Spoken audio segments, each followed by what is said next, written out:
श्री शिवाय नमस्तुभ्याम, हर हर महादेव, जय महाकाल। कैसे हैं आप सभी लोग। देखिए आज का जो ये वीडियो है ना, आप सभी लोगों के लिए बहुत ही ज्यादा खास और विशेष होने वाला है। आप सभी को पता है कल है सोमवार का दिन और यह है चैत्र मास का पहला सोमवार और इस दिन पड़ रही है शीतला सप्तमी का दिन। अगर आपके जीवन से कष्ट दूर होने का नाम नहीं ले रहे हैं, दुख तकलीफ टेंशन तनाव कष्ट आपके जीवन में बने हुए हैं, खूब सारे उपाय कर लिए, व्रत कर लिए, सब कुछ करके देख लिया, कोई बीमारी है, नसों ने कार्य करना बंद कर दिया है, मांसपेशियों में दर्द रहता है, पूरे शरीर में जकड़न रहती है, तो एक छोटा सा उपाय, पीपल के पत्ते के जल वाला उपाय आपको कल के दिन जरूर करना है। जिस कामना से करोगे आपकी वो परेशानी दूर होगी, वो कामना संपूर्ण जरूर होगी।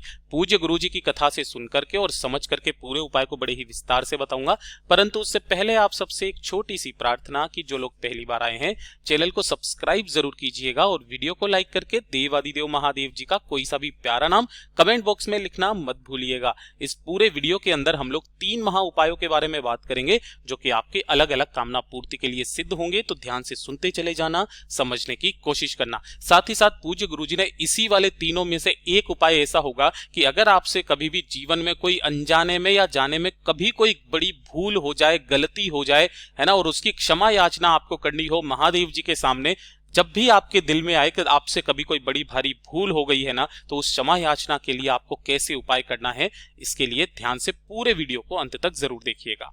सबसे पहले बात करते हैं पहले वाले उपाय की, जो कि आपको पीपल के पत्ते के जल वाला उपाय करना है। देखिए पहला वाला जो उपाय होगा ना, ये आपकी बीमारी को लेकर के, लेकिन पूज्य गुरुजी ने कहा कि बीमारी में भी कैसे, जैसे अगर आपके शरीर में किसी भी तरीके की कोई गांठ हो गई है जो कि आपको बहुत ज्यादा तकलीफ देती है, बहुत ज्यादा दर्द होता है, साथ ही साथ अगर आपकी नसों ने कार्य करना बंद कर दिया है ना, नसों ने कार्य करना बंद कर दिया है, साथ ही साथ आपकी मांसपेशियों में दर्द रहता है ना, कभी भी कोई दर्द आपके शरीर में उठ जाता हो, पूरे शरीर में आपके जकड़न सी रहती हो, है ना, खास करके ये वाली परेशानी जिनकी उम्र ज्यादा होती है उनको होने लगती है। अगर आपके भी कम उम्र में भी ये परेशानी हो रही है ना, तो सोमवार के दिन पीपल के पत्ते के जल वाला उपाय करना बिल्कुल मत भूलिएगा। ध्यान से सुनिएगा कैसे करना होगा आप सबको ये वाला उपाय। आपको इसके लिए चाहिए होगा एक पीपल का पत्ता। पीपल का पत्ता कैसा लेना है, जो कहीं से भी खंडित ना हो, टूटा फूटा ना हो, ये चीज ध्यान में रख लेना। दूसरे नंबर पर चाहिए होगा 1 लोटा शुद्ध जल। बस केवल ये 2 चीजें आपको चाहिए। एक नियम के साथ में इस उपाय को करना है। दोनों को लेकर के किसी भी समय, सुबह जाना चाहो सुबह चले जाओ, शाम को जाना चाहो शाम को चले जाओ। कहां पर जाओगे? बाबा के मंदिर शिवलिंग के पास में, उत्तर दिशा नॉर्थ डायरेक्शन की तरफ मुंह करके आपको खड़े हो जाना है। सबसे पहले जो पूजा अर्चना आपको करनी है वो पूजा अर्चना कर लेना। जब भी आप बीमारी के लिए कोई उपाय करते थे, यहां पर आपको पहले 1 लोटा शुद्ध जल समर्पित नहीं करना है। इस वाले उपाय के लिए पूज्य गुरुजी ने कहा कि अगर जिस व्यक्ति के साथ में यह समस्या है वो कर सकता है तो वो भी इस उपाय को कर सकता है, बशर्ते उसके निमित्त उसके परिवार का कोई और व्यक्ति भी इस उपाय को कर सकता है। कैसे करना है? सबसे पहले आपको उस पीपल के पत्ते को अपने दोनों हाथों में लेना है। उस बीमार व्यक्ति का नाम और गोत्र, अगर आप खुद कर रहे हैं तो अपना नाम और गोत्र बोल करके आपको इस पीपल के पत्ते को शिवलिंग के ठीक ऊपर आपको समर्पित करना है, अपनी कामना ये कहते हुए कि आपके शरीर के जितने भी दर्द हो, जितनी भी परेशानियां हैं वो खत्म हो जाए। किनके नाम से करोगे? हाटकेश्वर महादेव के नाम से समर्पित करना। हाटकेश्वर महादेव के नाम से समर्पित करोगे। समर्पित कर दिया, उसके पश्चात जो आपके पास में 1 लोटा शुद्ध जल है, उस 1 लोटा शुद्ध जल को अपने दोनों हाथों में पकड़ना है और इसी पीपल के पत्ते के ऊपर एक धारी से ओम नमः शिवाय, श्री शिवाय नमस्तुभ्यम पंचाक्षरी मंत्र और षडाक्षरी मंत्र का स्मरण करते हुए समर्पित कर देना है। जो भी जल बहता बहता जलाधारी से नीचे की तरफ आकर के गिरेगा ना, आपको उस वाले जल को उसी कलश के अंदर क्या करना है? रोकना है। जितना रोक सको उतना रोक लेना। रोकने के पश्चात उस बीमार व्यक्ति की कामना करते हुए कि उसकी जो शरीर ने नसों ने कार्य करना बंद कर दिया है, मांसपेशियों में दर्द रहता है, पूरे शरीर में जकड़न रहती है, गांठ है शरीर में, उसकी कामना करके इस पीपल के पत्ते को उठाकर और इस वाले कलश के जल को लेकर के घर पे आ जाना।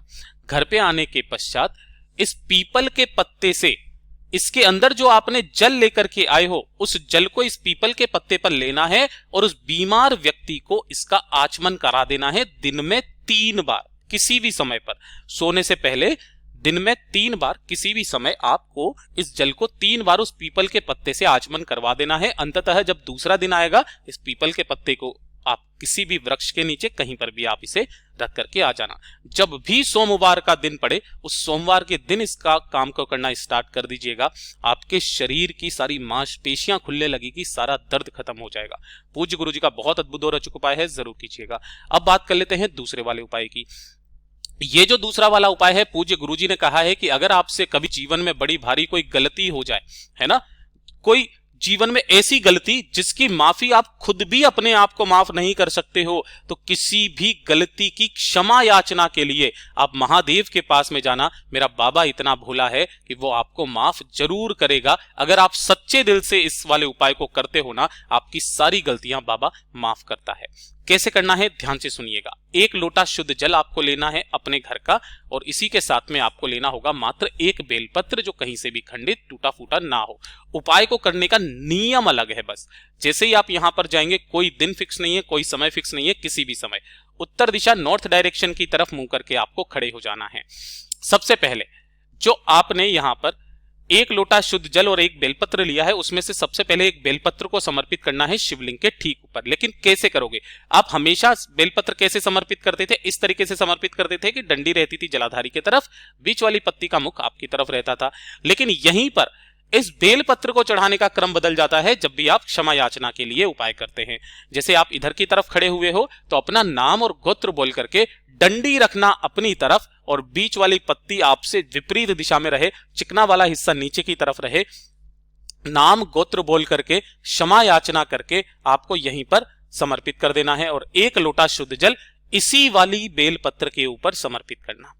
समर्पित कर देने के पश्चात आपको इसी बेलपत्र के ऊपर अपना दाहिना हाथ रख के अपने द्वारा अनजाने या अनजाने में की गई जो भी गलतियां हैं उसी की क्षमा याचना करना। और क्षमा याचना करने के पश्चात इस जलाधारी से जो भी जल बहता बहता जलाधारी से नीचे की तरफ आए, चाहे उसकी 1 ही बूंद आपको मिले, अपने दाहिने हाथ में उस 1 बूंद को लेना और अपने मस्तक पर लगा करके घर के तरफ चले आ जाना। बड़ी से बड़ी गलती मेरा बाबा माफ जरूर करता है। पूज्य गुरु जी का बहुत अद्भुत और अचूक उपाय है, जरूर कीजिएगा। अब बात कर लेते हैं तीसरे वाले उपाय की। और ये जो तीसरा वाला उपाय है ना, ये किन लोगों को करना है, ध्यान से सुनिएगा। कि अगर आपके जीवन में टेंशन खत्म होने का नाम नहीं ले रही है, कोई तनाव है आपके जीवन में, तनाव खत्म होने का नाम नहीं ले रही है, कोई तकलीफ है, कोई कष्ट है, कोई परेशानी है, कोई मनोकामना है जो काफी समय से पूरी नहीं हो रही है, उपाय कर करके आप थक चुके हो, सब कुछ करके देख लिया, बाबा ने नहीं सुनी है आपकी, तो सोमवार के दिन इस नंगे पैर वाले उपाय को करना बिल्कुल मत भूलिएगा। इस वाले उपाय के लिए आपको क्या चाहिए? सबसे पहले आपको 1 लोटा शुद्ध जल अपने घर का, एकदम ताजा जल जो आपको मिल जाए, वो आपको एकदम ताजा जल अपने घर का ले लेना है। ले लोगे, ले लेने के पश्चात आपको लेना होगा 1 शमी का पत्ता। कहां से तोड़ना है आपको? इस जगह से शमी का पत्ता तोड़ना है जो पूरे गोले में बनाया है, ये 1 शमी का पत्ता हो गया।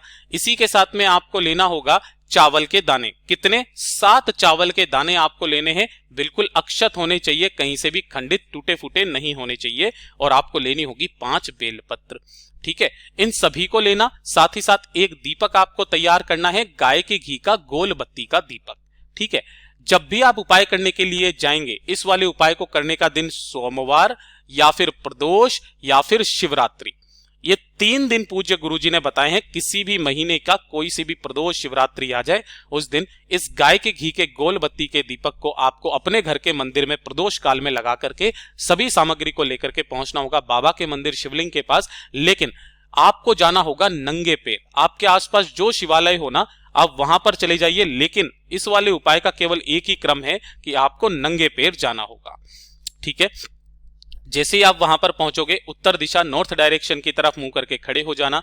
जो पूजा अर्चना करनी है वो आप पहले कर लेना। जो आप 1 लोटा शुद्ध जल लेकर के आए हो, क्रम ध्यान दीजिएगा। सबसे पहले आपको 1 शमी का पत्ता अपने धन की कामना कहते हुए यहां पर समर्पित कर देना। उसके पश्चात 7 चावल के दाने अपनी संपदा की वृद्धि के लिए और अपनी मनोकामना कह करके, अपने जीवन के कष्टों को दूर करने की कामना कह करके 5 बेलपत्र भी इसी में समर्पित करना और पूरे के पूरे लोटे जल को शिवलिंग पर समर्पित करना स्टार्ट कर दीजिए। ओम नमः शिवाय, श्री शिवाय नमस्तुभ्यं पंचाक्षरी मंत्र या षडाक्षरी मंत्र का स्मरण करते हुए दोनों हाथों से शिवलिंग को छूना, अपने हृदय की बात अब बाबा से कह करके वापस घर के तरफ चले आ जाना। जो सोमवार, जो प्रदोष, जो शिवरात्रि पड़े, इस उपाय को करना स्टार्ट कीजिए, आपकी कामना निश्चय ही पूर्ण होगी। पूज्य गुरुजी के ये सभी उपाय बहुत ही ज्यादा खास और विशेष जरूर कीजिएगा। वीडियो पसंद आए तो लाइक जरूर करना, साथ ही साथ चैनल को सब्सक्राइब जरूर कीजिएगा। मैं आपसे मिलता हूं अगली वीडियो में, तब तक के लिए ओम नमः शिवाय, जय महाकाल।